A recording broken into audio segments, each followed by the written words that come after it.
Jen, and welcome everybody else to the Life, Love, and Money Show with Summer and Jen. Woo! Yes! Woo! We love being here every Thursday with you to answer your life, love, and money questions. And today we've got a goodie. You want to tell them about it?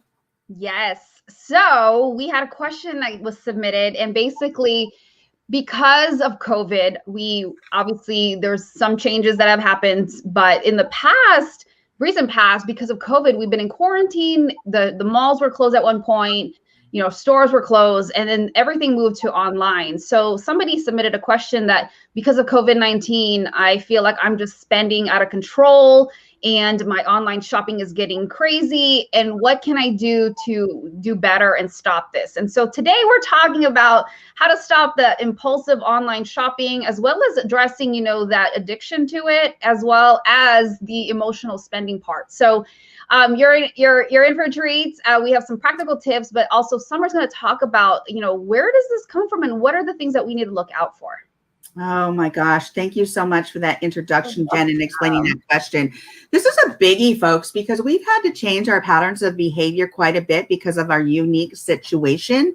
So of being in the home, a lot of times being more confined to the home, not being able to go out and actually do physical shopping. So there have been a lot of patterns of behaviors we've had to adapt to meet our needs, right?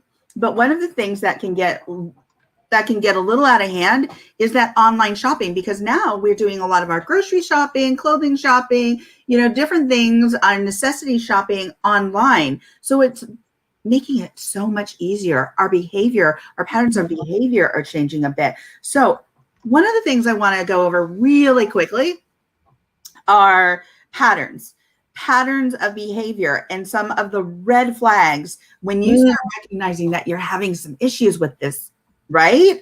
So, I know that even for myself, and knowing that I should be aware of my patterns of behavior, it has gotten so easy to sometimes be like, click purchase, right? Yes.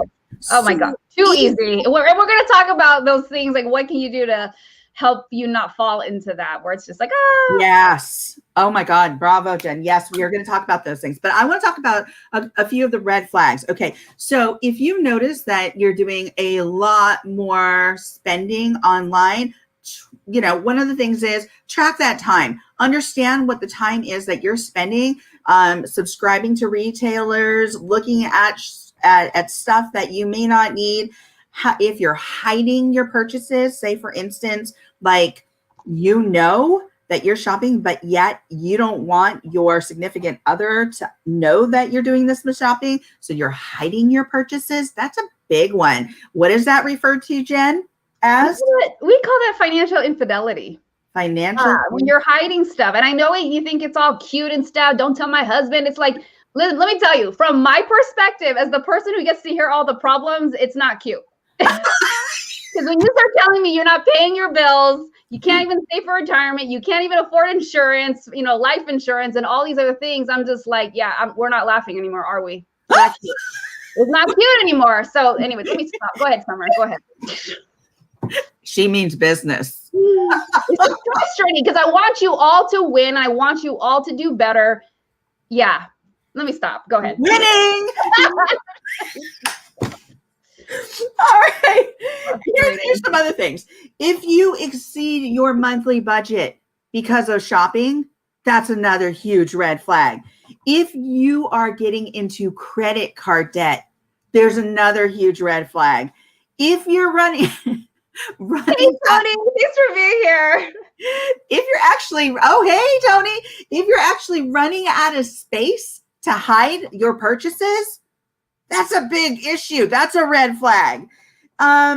If you're feeling not so good about it and you're emotional, like you're getting emotional or you're starting to feel really down about all this debt that you're accruing, that's a huge red flag. If you're getting anxious, here's a big one. If the retailer actually puts something out and you become anxious and you want to get there, buy before everybody else. Open. Yeah, exactly. Huge red flag. So these are some of the red flags you need to be aware of when you're looking at your shopping habits and behaviors. Huge, huge deal. I mean, do you want to be in debt? Do you want to have this credit card debt? Do you want to be hiding these purchases? How is this making you feel? Which gets us into the emotional component, the feelings, the why. Why are you doing what you're doing? What are your triggers? What's triggering you? Kind of like when you listen to music. I don't know if this has ever happened to you, Jen. Do you ever listen to music and then it takes you away to a place, maybe like a memory? Oh my goodness, all the freaking time. I can't even pinpoint, and we talked about this before. I can't even pinpoint and it's so strange. It always goes back to what year I was in school. Yeah. Oh, 8th grade, summer 1990. Oh, that was 1992 when I graduated, or, things like that. So yes, it is. Yeah. Oh my gosh. From Whitesnake to Van Halen to Bon Jovi to like that, those songs trigger me. Like they trigger me and take me back to a time, take me back to school, take me back to a time when I was hanging out on the beach. I mean, we have triggers, and that's what I'm talking about. Your triggers, what is it triggering you emotionally, Why are you feeling this way? And then all of a sudden the impulsivity starts getting in the way as well, right? Oh yeah. So it's so easy to be like, oh my gosh, I'm triggered. I'm feeling a certain way. I need to shop. And then, ooh, boom, you press that buy button. And then how do you feel? It's like you feel maybe an immediate rush. And it's like, whoo, kind of like when you eat some sugar or drink some caffeine, you have that high. Yeah. It creates that dopamine effect where it's like it's like a happy pill, right? So when all of a sudden your body's feeling it, your mind's feeling it, and you're like, woo! Right? Yeah, it's a rush. It's a rush. And I know for both of us, Summer and I are science nerds. And it's one thing we have talked about a lot about before. And I think sometimes we don't even realize at a biochemical level and a neurological level that that's what's happening. So you have things like dopamine and there's neurotransmitters. I know I'm sounding so nerdy right now. And the other chemical is endorphins. So endorphins come from working out. So you're better off taking a walk, going up and down your stairs. That does not cost you anything. And it'll also create a happy high effect. Yeah. And that's a serotonin, right? So like from the exercise, you get the dopamine, you get serotonin, and that creates those endorphins to like give you that lift. And that's sustainable. Like that will like carry you for a longer period of time, which is really nice, right? But here's the thing, folks.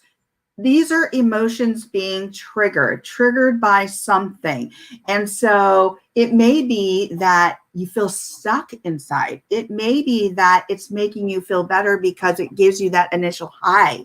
So tap into that. Ask yourself why. We're going to give you some strategy as to how to work on this, but so important to recognize your triggers, to recognize, first of all, recognize the red flags. Do you know that there are actually apps that you can actually have on your phone or on your iPad or whatever the case may be where you do your shopping, and you can actually download those apps cheap, and they will track your spending patterns. So when you actually see how much time you're spending on these sites, that's going to be that little light bulb that comes up the top of your head going, oh my word, I'm spending 12 hours online.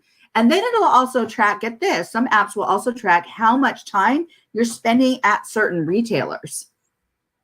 Like that's the physical store? Yeah. Wow. Well, actually the online store. Sorry. Okay. The online store. And because we're talking about online spending, right? So it's like you want to be able to track that, because what's that doing? That's giving you that insight. It's actually making it tangible for you to see, like, holy crap, I'm spending 3 hours on this one site. I'm getting this excited. Where do you even get that time to spend on these sites, right? But people do.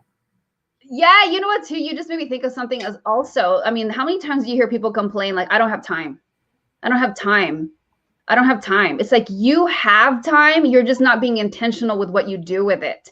So that book you've wanted to write, that vacation, that staycation, or the games that you wanted to play with your kids, like you, and you're saying, or even just working out. When you say you don't have time, think about it. You do. We all have the same amount of time. It's how you're choosing to spend it. It's just so crazy. Like, it's like, I think when we are not mindful and aware of what we are doing, and we're just so not being intentional, this is where all this money and time just slips out of our hands. And so we were talking about this earlier when by the way, we are on IG, Instagram at 2 p.m. Eastern before this platform. And one of the things we were talking about too is that what gets measured gets improved. So if you don't even know how much time you're spending, how much money you're blowing, all these things, when we don't track it, this is why you find yourself saying things like, I don't know where it went. I don't even know where my money's going.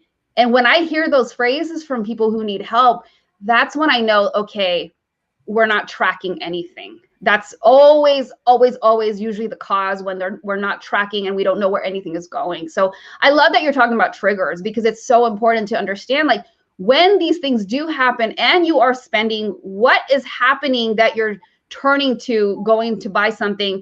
You know, the other thing too, I will mention real quickly, oftentimes we say things like, I deserve it. I deserve it. And so we need to be careful when we're saying things like that, because then we feel like, oh, we need to buy something. And it's like, okay, do you really? And then, yeah, anyways. Oh my gosh. So many good nuggets here.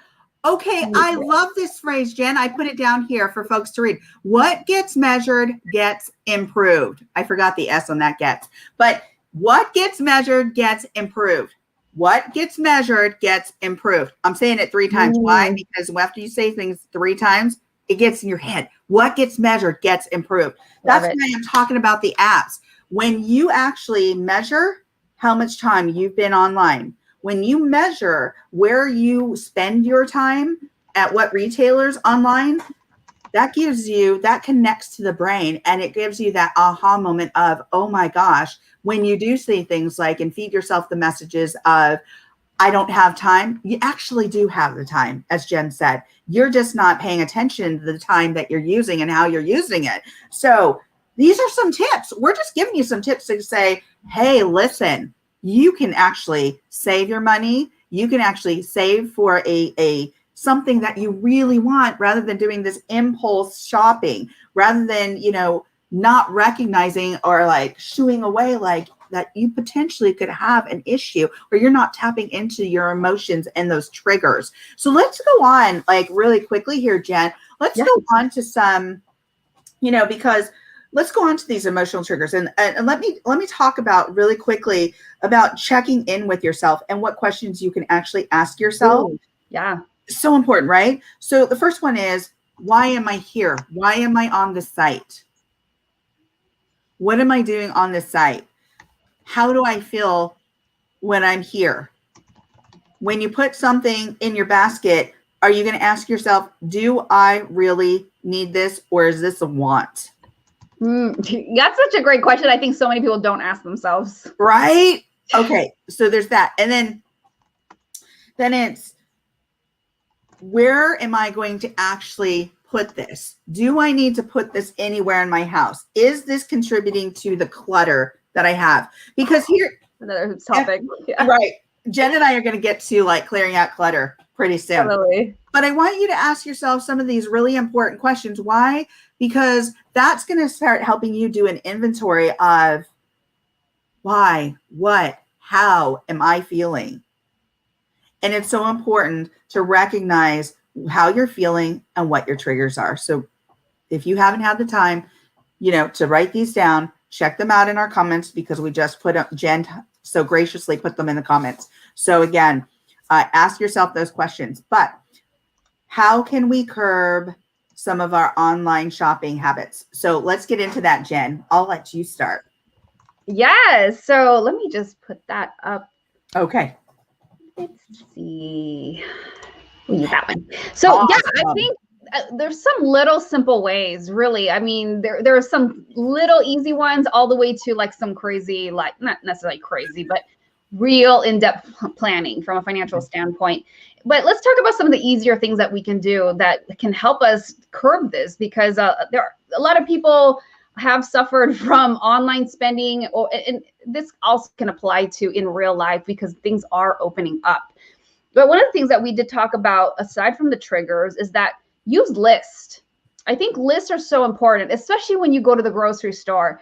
You know, and then there's other things that we're not going to get into, but like meal planning, because all those decisions affect your budget, and those things affect how you spend your money.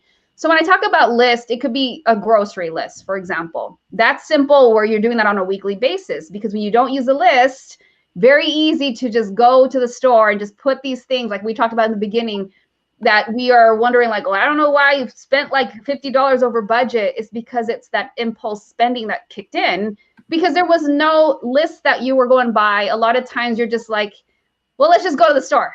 But there's no intent of like, okay, these are the things we need. And so many times when we do not plan and we don't have these things listed out, that's when things go awry. And then you wonder, why did I spend $200 or $300 at Costco?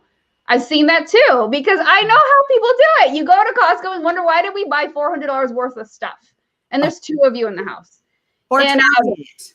What was that? Or Target. Oh yeah, Target. I mean, it's crazy. I think some of the biggest stores that I would see that money was spent the most at, it was Macy's, Target, Best Buy, Costco.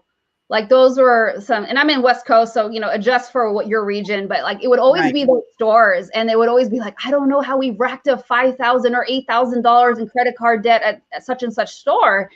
And I'm like, because you're just going and buying whatever you want. So when you have a list, then stick to it. And this is why, you know, it's also important to create a wish list.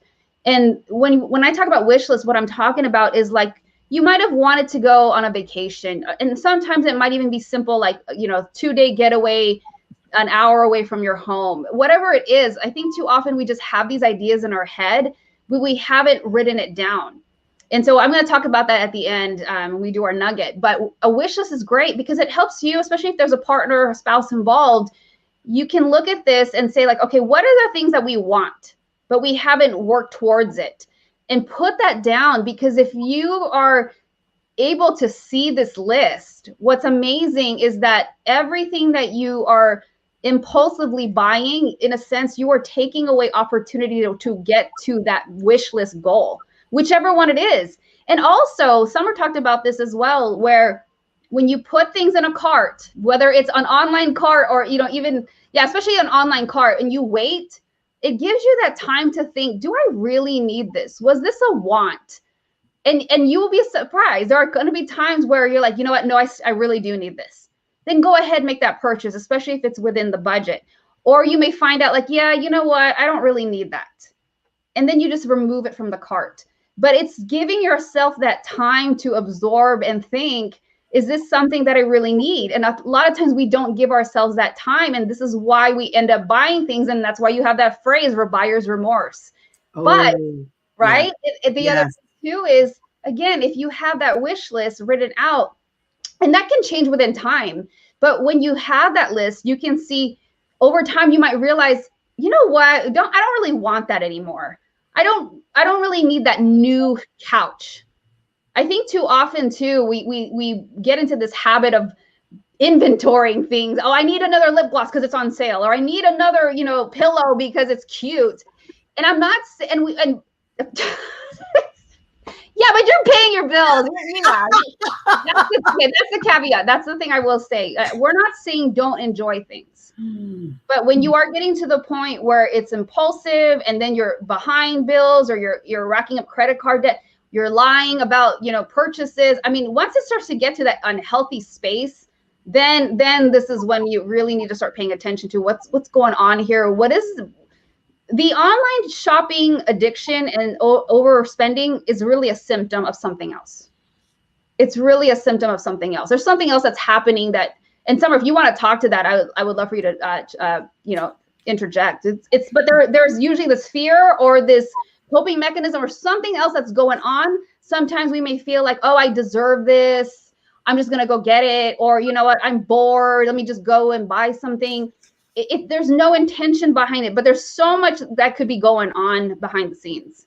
Yeah, there's so much.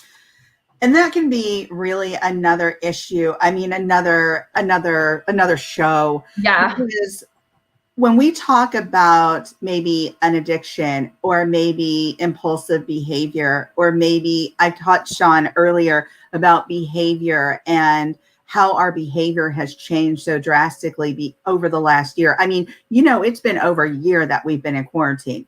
So Yeah. of course it is going to be, expected that our behavior has to change to a certain degree. And many of us have gone towards online shopping for our groceries, for our, everyday wear, for all these different items that we would normally buy out in town, or we would go to these physical shops, right? Well, that doesn't happen. And yet these retailers are making it so easy for us to just press buy, just press purchase. We'll get into that later, but it's behavior. It's what's being triggered. It could be boredom.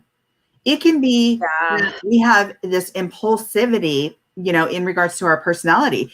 Who's out there that really just goes click, oh, I want to buy that. Even when you go to, like, let's say, even when you go to a car dealership, like, I know in my family, like, there's somebody who's like, I want that. Why are we here if we're not going to buy a car? I'm like, no, wait a second. We're just looking. Do you feel like you always have to buy when you're somewhere? It could even be online. What is triggering this? What are you feeling?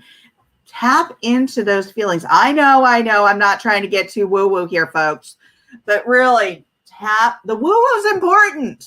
There's a place for it. Yes. It is. Tap into those emotions. Understand where this comes from. Jen has talked about this before. What is your financial DNA? What is your money DNA? What is that like? Did you learn your spending patterns and behaviors from the people that have raised you, your caretakers, your parents, your this? Go back into that and kind of like understand how your patterns of behavior when it came to money and shopping and spending, where you learned these patterns.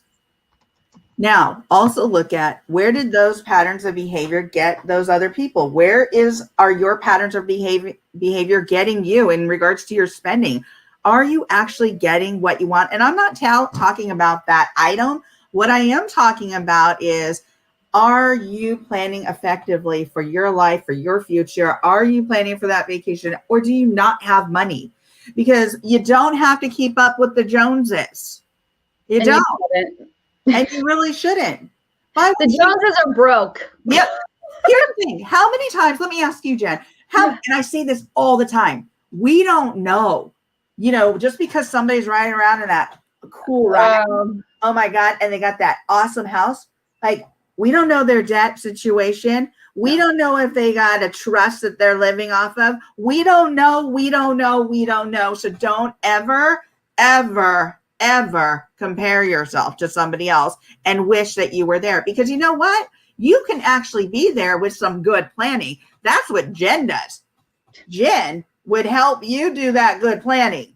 So that's what I'm talking about. Behavior, patterns of behavior. Understand where those patterns come from. Understand your own impulsivity. Understand what's being triggered when you press that buy button or purchase now button. What is that triggering? Understand when you shop at a certain time in the day, what's that triggering for you? Maybe change the time you look at things online.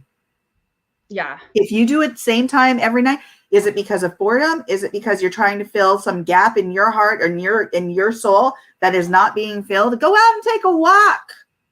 Put on a mask, go out, take a walk. Pick up a book. Pick up a book. That one. Yeah. And put it in your purse. It's small enough to fit in your purse. If you're bored, I'm telling you, you will get so much further doing the work in this book than buying that extra dress that you didn't need. And you know what? I was just also thinking of something that you said earlier. When you buy things on sale, I can't remember if it was you said it earlier here or when we were on Instagram, but I think there's this false thing that we tell ourselves, like, but it was on sale. And I'm telling you, there is psychology behind marketing and retail. And when you're not aware of it, you are falling victim to it all. Okay. I used to be a packaging designer for stores and retail. And it's like, man, the things you learn and you just like, man, it's like people are just falling prey to the things. And yeah, anyways, I'm not saying that like I was guilty, but you know, it's like when I understood like how this works on a psychological level, it's pretty crazy. Yeah. And you know, it's this crazy thing where we're just not understanding why are we buying all this, you know? And oh my gosh, there was a point I was going to make about the store, but you know, it's just something that you need to be aware of and feeling like, well, I need it. I need it. No, you don't.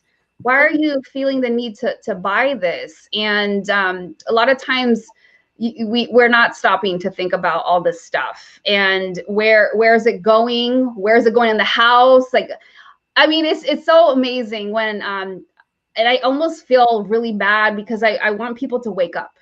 We want people to wake up to recognize what's happening here because it doesn't have to be this way. It doesn't have to stay this way. And you can make better choices because really what we want to see you do is win and have the things that you want. But you have to recognize the things that you need to do right now in order to get there finally and not stay stuck. Yeah, I love that, Jen. And I just put up here, how are you actually making your purchasing choices? What does that look like for you? You know, really look at this. And I want to touch on something that you just mentioned, Jen, is about that impulsivity buying and shopping. You know, they put things right at the checkout counter for you. Do you know that I have gone and, you know, when you make a like a postcard or a rat card or something, and I forget where I do that. Oh yeah, Vistaprint. That's right. Oh yes. I love Vistaprint. Don't get me wrong. But at the very end, they have pop-ups saying, oh, you can make this with your logo. You want to purchase this with your logo. I get like 3 or 4 of those before I ever check out. Yeah. So the technical term for that from a marketing perspective is called a tripwire. Oh, so you're about to leave and purchase in the cart. And then it says like, are you sure you don't want this? This is the last time we're offering this. And I'm just like, whatever, BS. And then you keep going, continue, or, you know, no. And then it's so funny how they do this, right? You see, there's 2 options. There's 2 buttons. The first one says, no, I don't ever care about saving money. And then the second one will be like, just continue, right? It's just so funny. I'm just like, oh my gosh, whoever wrote this copy is just funny. But it does, they really pour on the guilt. Like, no, I'm not interested in saving money and buying 3 instead of 1. And all kinds of copy that I've seen. I'm just like, wow, I wonder who's working on this copy. Yeah. But I've seen it. Yeah, absolutely. And there is layers that are created here in this copy that touch into your emotions, your impulsivity, that touch into the psychology of all of this. Be smarter than them, folks. You know, here's, okay, let's get into, because we've already almost gone to our 30 minutes. Let's get into some of the changing, how we can change these habits, the strategy, right? Yeah. So let me touch on a couple of things.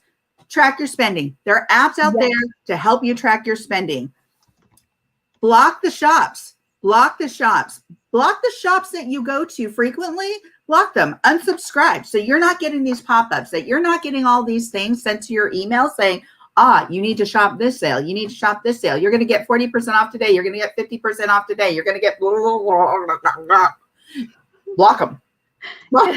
It's all this noise, right? It is. Tune out the noise. All right. Remove that credit card. Biggie, biggie, biggie, biggie, biggie, biggie. Can't you see? Yes. Biggie. Here's a biggie. Remove that credit card. If you have put your credit card into one of those retailers, like you've saved your credit card on that site, remove it. Remove it right now. Remove it, remove it, remove it. I love that. Biggie, biggie, biggie. Can't you see? Remove that credit card right now. Okay. Exactly, right? I know. Summer gets a little funny. Unsubscribe. Stop scrolling and start reading. Meaning, if you are waiting for your kids, if you are doing something with your husband and waiting in the car, or like you're bored and you start scrolling and shopping in the S&S, scrolling and shopping, pick up a book. Pick up a book. Even this, you know what my husband does? he picks up his phone and he goes to YouTube. And I think you said this on a recent post, my dear. You said, go to YouTube, learn something new. People are doing funny things and they're teaching you new things. Oh my gosh. Go there. Learn something. Learn something. Go Don't there. be bored. I'm never bored. Oh God. I am There's never bored. Always a book to read. I'm guilty of buying books and not reading them. Oh, I got a list. I got a stack right here. I got a bookshelf of books that I have not read, but I knew they were part of like my personal curriculum. So yeah, I mean, there's always something to do and learn and become better at. Yeah. Yeah. And here's the other thing. You know, when Jen, I think you mentioned this sometime, maybe this chat or maybe on Instagram. But when you're walking through the grocery store and you pick something up and you're so freaking hungry that you're like, wow. That's I have opened a bag of chips and ate the whole thing before I even got to the cashier. And I literally have handed the empty bag and go, can you just scan this? I ate it already. I wasn't sick. I was hungry, but I paid for it. You're like this. Yeah, I'm like, I ate it already. And it's so funny. Their face is like, okay. But I'm like, hey, I'm paying for it. Like, that's right. Literally the empty bag. I just here's the barcode, just scan it. I ate it already. And we're not telling you to go through like the fruit and vegetable section and pick a grape and strawberry and oh my God. When CJ was little, he did that. No. He loves green grapes. He would go to that section and just like, he'd like wash it and wash it, and he would pop in the grapes. I'm like, we need to pay for that. I can't wait in your stomach. Smorgasbord. I was like, oh, great. So like, we need to pay for that. I'm supposed to weigh it. We're not saying that. There's no barcode on the grape. Yeah. Don't go. See, that's what they say. Don't go to the grocery store hungry because you're going to buy more, right? Be like us. Right. Don't go to the online sites when you're like emotional, when you're bored. Don't do it. Stop buying. And where you feel like, oh gosh, I feel so deprived if I don't buy this. We're not telling you to feel deprived or wanting you to feel deprived. So what you can actually do is you can actually put that item in your basket. But here's the thing. You don't have to say, I can't. Just say not now, maybe later, and wait 24 hours, wait 48 hours. And get this, when you wait, you forget that I don't really need that. So you're not really feeling deprived. You're actually doing the action of putting it in your basket. What you're not doing is creating debt for yourself, buying unnecessary things, creating more clutter in your life. And you actually then are doing better planning for yourself and for your family. So these are some of my tips about really how you can, and clearing out the clutter. You want to talk about that, Jen? Yeah. We talked about this earlier where there is so much power in clearing out, let's say, your closet. And it's such a great cleansing exercise. I mean, not only to be able to donate those things to charities and causes that help people, especially clothes and things like that. I know there's other charities and nonprofits that, especially like old business outfits and work clothes, like people that are coming out of homelessness or are in need. That's where those clothes can go to. And here's the thing. How many times have you gone to the closet and you see, oh my gosh, I still have the tags on this, and you haven't worn it and you bought it 3 years ago. Yeah. And so that's like evidence of all that impulse buying. And this is what I was going to say. I think I was going to say this earlier. The other thing too is that we have this false impression in our mind that, well, it's on sale.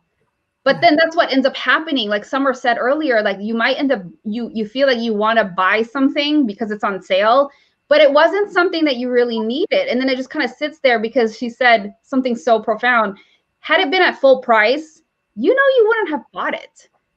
And that's what I think is so crazy, because I'm just like, yeah. And I heard this tip from another finance person, and he said, I only will buy something if it's at full price, because he's coming, but you have to know yourself first. So you take this as with a grain of salt, because you have to know how your behavior and patterns are. But what he was saying is, if you find that you're doing that, you're buying all this stuff on sale and you're not using it, make a rule that you only buy that one thing when it's at full price, because you know you're going to use it. You see the psychology behind that. The thought process is a little different. This is not about saying like buy things expensive. It's to prevent you from buying all this impulse stuff because it was on sale, and then you don't even use it, because you're not buying it because you need it. You're buying it because you have this image in your head that, oh, it was on sale, and then that was it, but not asking the question of whether you needed it or not. And then it's sitting there, and then like that closet represents opportunity loss, opportunity cost. All those clothes that you bought that you're not wearing could have been your vacation. Ooh, that is huge. Those clothes could have been your vacation. Here's the thing too, folks. You know, I want to touch on this because it is impulse shopping. It is something where you're being triggered. It's also like that sale thing. Yeah, I love that idea of buying it at full price, because that then really makes you think, do I want this? Is this a need versus a want? And here's the thing. I do this sometimes, like, oh, you know what? This is so absolutely cute. I want that, but it's not my size. Maybe it's a my size too small, and I'm going to lose that weight. Oh, yeah. No. No. No. You end up giving it away. Absolutely. You know what? I go through my closet probably once every 3 months, and my cleaning folks here that come to my house once a month, right? I go through that and I give it to them, and they take what they want to use, and then they donate the rest of it to their church. And I'm like, I love it. I love it, because then I really am doing an inventory of my spending, an inventory of my clutter and what I'm keeping in my closet, what I actually have to wear. I'm not overspending or double spending, meaning I'm not spending some money on things that I already have. So it really helps me do that inventory and declutter and give back to community. Yes. Oh, I didn't mention, but you can talk about this, about that. What happens when we get rid of that clutter? What does it do for us? Oh my God. Clearing out clutter and inventory really reduces, it helps reduce spending. It actually helps lighten our load, and it helps get us really clear about what we have, how we're feeling, and really empowers us. It empowers us to feel really good about where we're at. We're not, I want to say double dipping, but that's not it. We're not overspending on things that we already have. So a lot of times, I've mentioned these things earlier, but it's also triggering things that feel good, that are making you feel good, that ways that you can give back. It's actually helping support ways you can actually give back to yourself and give back to community. Yeah. So that decluttering, just your whole psychology, helps in so many ways if you get really clear as to why you want to do that, why decluttering helps you. Decluttering helps us all. We can go through our entire house, and what's her name? That woman who has that show in the books. Marie Kondo. Does this bring me joy? Yeah. Is that the phrase? Yeah. I love that you brought this up, because I forgot to mention this as well. Like, it's that clearing actually helps energetically as well. I mean, why do you think you feel way better when you clear your desk before you work? It's because energetically that clutter is distraction. It's in the way. And I'm such a huge proponent of clearing things out, whether that's emotionally, spiritually, physically, your environment, because that energetically frees up space to let the things that you want into your life. Because I know a lot of us, whether you pray or whether you're manifesting or whatever you want to freaking call it, like a lot of us are practicing these things, and you're wondering, how come nothing's happening? And a lot of times I can say it can be attributed to, there are things you haven't let go of, whether that's physically or emotionally. And when you haven't decluttered and cleared that out, it becomes this block where those things and blessings are not coming to you because you haven't let go of things you need to let go of. Oh, that is so brilliant. So decluttering allows you to let go of just that weight, that emotional weight that you're carrying around. It helps you get really clear about what your triggers are, what's weighing you down, what's overwhelming you. And it also helps to reduce anxiety when you declutter. hugely. Yes. Just like what Jen said, when you clear your desk before you start working, or you clear your desk before you leave for the day, and leave your office, maybe your home office, even your on-site office, how does it feel when you come back to that office? It feels good, like you have a fresh start, like you can begin again. And that's what it's like when you declutter your closet, when you declutter things in your home. It's a fresh start. It's a new beginning. And again, we're not telling you to give up A, B, and C. We don't want you to feel deprived. But what we do want you to do is really get clear about your spending patterns, about your behavior, about the red flags, about what's really motivating you to spend or not spend. Because once you get clear about that, it really helps you be more specific and intentional about your behavior. Beautiful. What a great way to wrap it up. So our nuggets, we do have nuggets. So let's go to our nuggets because we've been on 42 minutes. I know.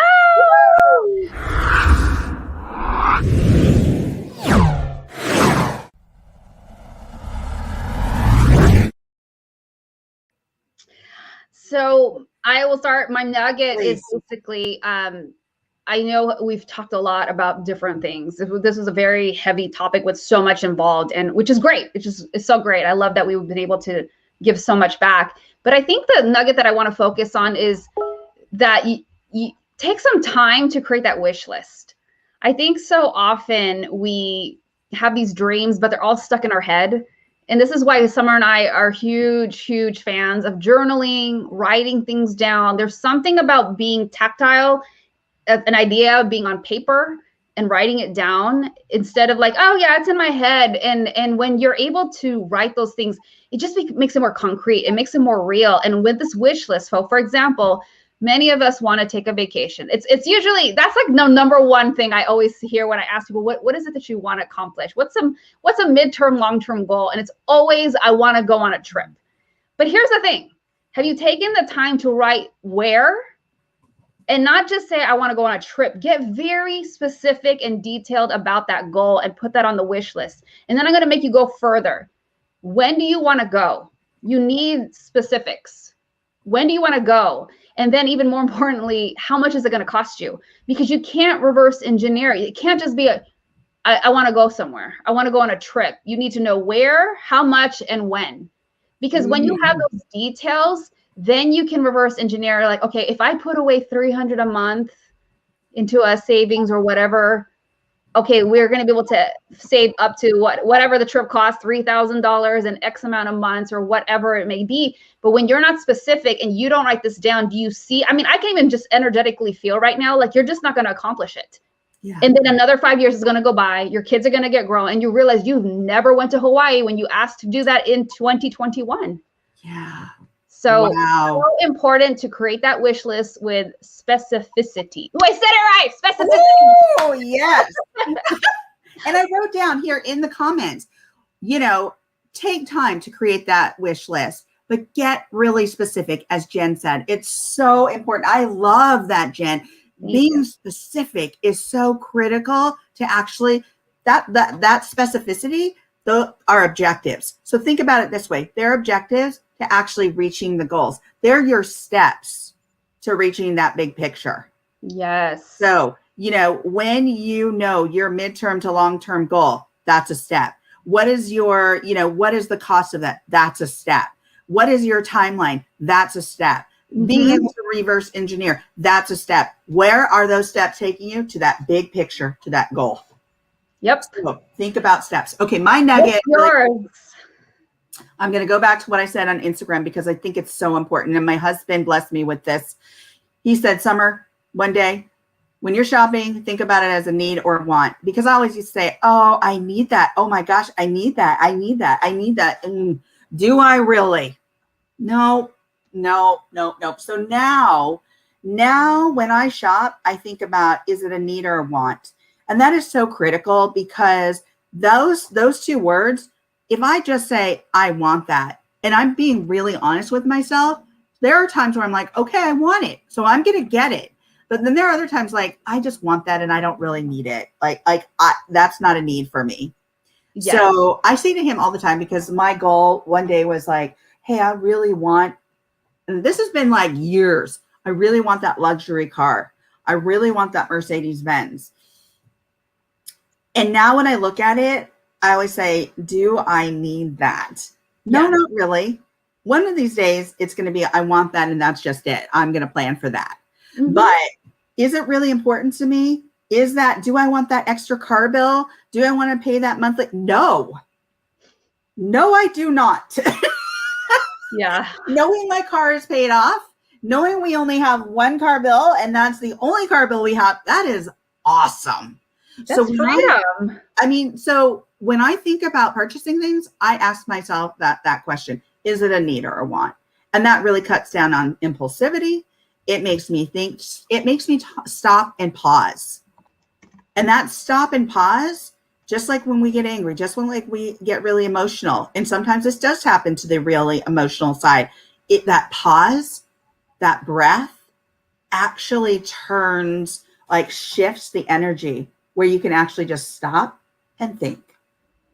So ooh, I love that. Stopping you to breathe and stop and pause and just think. And yeah, that's the thing too. I think that's one of the like almost foundational things we talk about on this show is it's almost like, okay, yeah, it's so simple. It's common. You would think it was common sense. Yeah. But here's the thing. It's simple, but it's not easy to do because so many of us are not doing it. Yes. To implement these strategies takes time, takes effort, not a lot, because you can do this. You absolutely can do this. And just taking those small steps, we're not even telling you to take huge leaps. Small steps will make a big difference. So on that note, we're going to wrap this up. Thank you, everybody, for being here today with us on the Life, Love, and Money Show with Summer and Jen. If you have not been here before, if this is your first time here, if you did not catch this entire show, go to our YouTube page, the Life, Love, and Money Show with Summer and Jen, and subscribe. Subscribe. Please, please, please subscribe today. All right, my dears, we are out. Thank you so much, Jen, for joining me today, my amazing co-host and partner on the Life. All right, bye everyone. Bye, everyone. Thank you for watching the Life, Love, and Money Show with Summer and Jen. Dr. Summer Watson is the owner of the production and coaching company Core Women, LLC, is a doctor of psychology, has a depth of experience working in both for-profit and nonprofit in human services and mental health, is a professional coach, seminar host, documentary film producer, and an author. Jen Fontania is a former financial advisor and now a certified money coach, speaker, and has published 6 books. She has worked with organizations such as the Walt Disney Company, Warner Brothers, Target, Goodwill, and the U.S. Air Force. She loves working with women and helps them master their money and mindset to empower them to build the ultimate life without worrying about money. Join Summer and Jen every week as they go live on the Life, Love, and Money Show on Instagram, Facebook, Twitter, YouTube, and LinkedIn.